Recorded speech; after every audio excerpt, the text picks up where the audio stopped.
A rabbet is a cut on the edge of a board or a panel. A dado or a groove is a cut made in the middle of a panel. For example, on our mock-up cabinet here, I've got a shelf that is housed in a dado. Now, dados and grooves can be used, as we've done here, to put an internal component into the side of a cabinet, a vertical divider, a shelf. You can also see it on this drawer.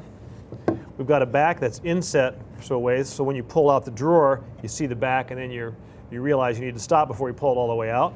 That back is housed in a dado, and even the bottom of this drawer is in a groove, cut made on the interior of the board. Now first, let's talk about the difference in dados and grooves.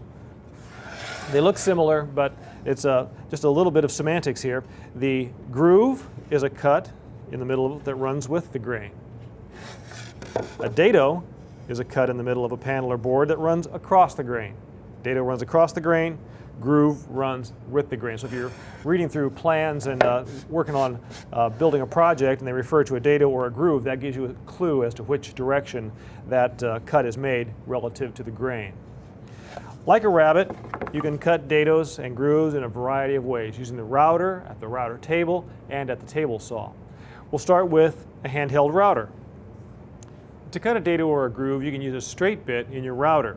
I've got a 1/2 inch straight bit mounted here. And I'm going to be cutting a dado and a groove that will fit 3/4 inch plywood. I want to make a groove in this panel first. I've got my position for the panel laid out here. What I've done is mark one side of the groove at each end, and I've made an X. That's to indicate the waist area. That's the area where I want the groove to fall. I've got two of the jig that I used for routing rabbets. One is going to go on each side of my layout line to essentially trap the router base and route the groove to the desired width. First thing to do is to take one of these and clamp it right along my layout line.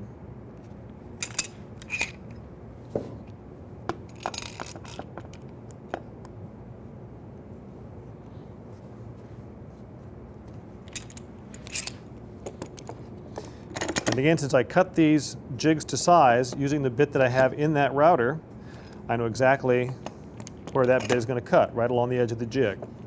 So this defines one side of that groove. Now to set the second one, I've got this scrap, this cutoff from the panel that's going to go in here. Butt it up against the first jig, put the second jig in place, make sure it's firm against there, and now clamp the second jig to the panel. So I think you can see now that where the router bit cuts, it's going to be right along the edges of the jig, give me a groove exactly as wide as that panel.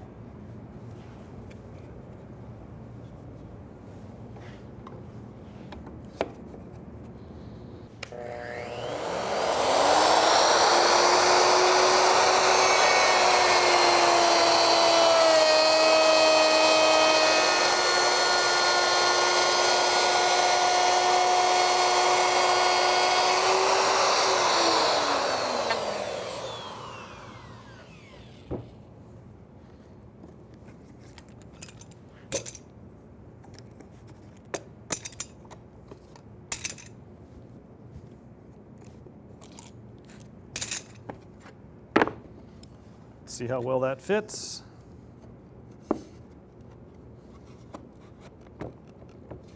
Like a glove. Another nice thing about cutting dados and grooves with a router is that you can create stopped dados. What that means is we've got a groove or a dado that goes only partway across the piece. It doesn't cut from one edge to the other. That gives you the benefit of not having to figure out how to hide the edge that cut through the front. With a handheld router, it's easy to make that cut, stop where you want, and then square up the end of the cut with a chisel. You can do the same process using this jig. We have to add one little piece though here, and I'll show you how to do that. Just going to spin this around. We'll cut a dado this time instead of a groove. I'll lay out my groove about 4.5 inches down.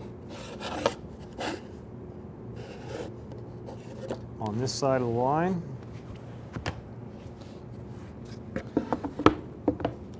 And start clamping my pieces in place. Now before I clamp the other one in place, I want to figure out where I want this dado to stop.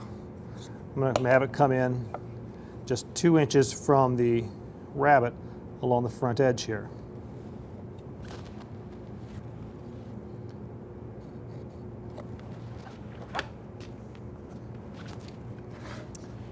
Bring in my sample piece, it's my spacer, and clamp these in place.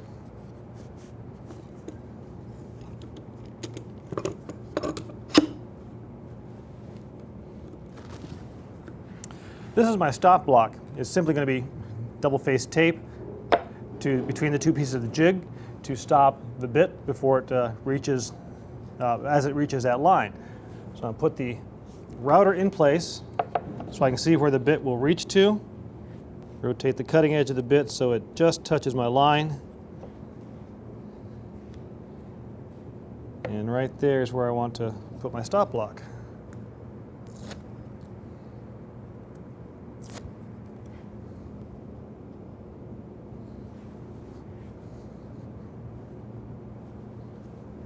So now when I route this groove, this dado rather, it'll come up, bump against the stop block, and we'll have a stop dado at that point.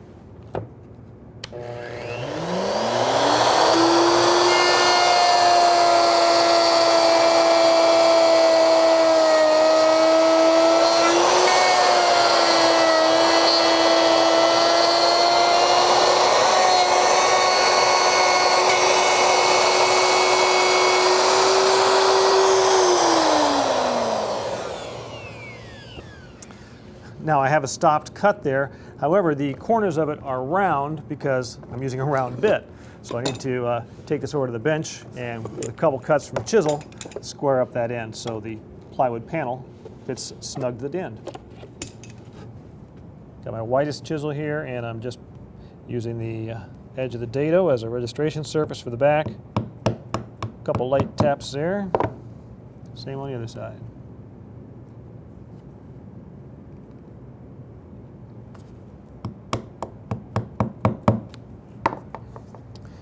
Come back and just connect the dots with a narrow chisel that'll fit in the dado.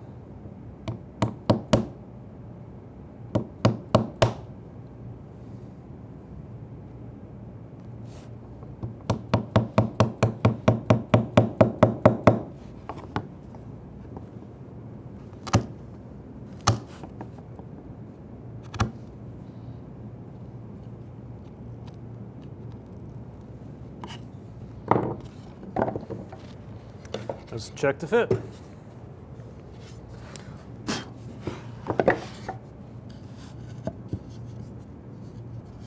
can see it comes right up there to the end, and it's a nice clean fit, and it hides that end. Cutting dados and grooves on the table saw is best done with a dado blade. You can use a single blade if you like, if you don't have a dado set. It's just going to take a lot more passes to get the cut to the width that you need. I've got a simple method here that should guarantee you that within making 2 test cuts, you should be dead on the money to getting a groove or dado exactly as wide as you need it.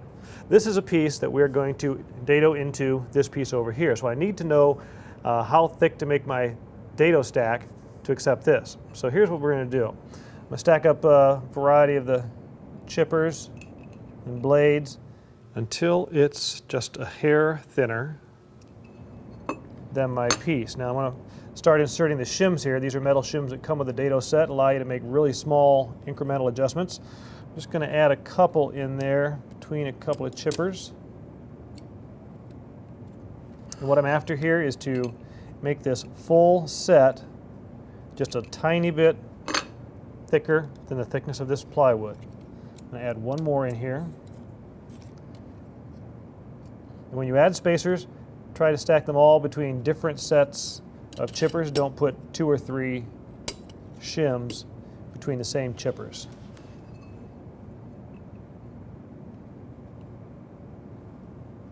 Now press that down because the arbor nut will compress that a little bit on the saw.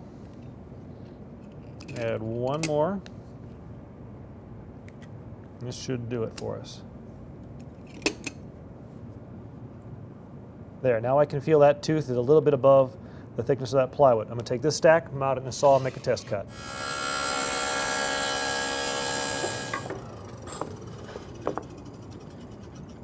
As you can see, that's pretty loose in there, but that was the intent. What we're going to do now is take off the dado stack and start fitting shims in here to find the one that fits that gap.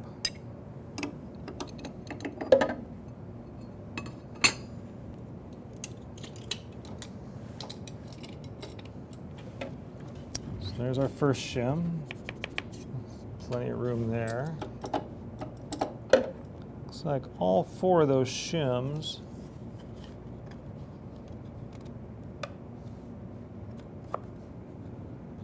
can come out. So since all 4 of those shims fit in the gap, taking those out of the stack should give us a perfect fit.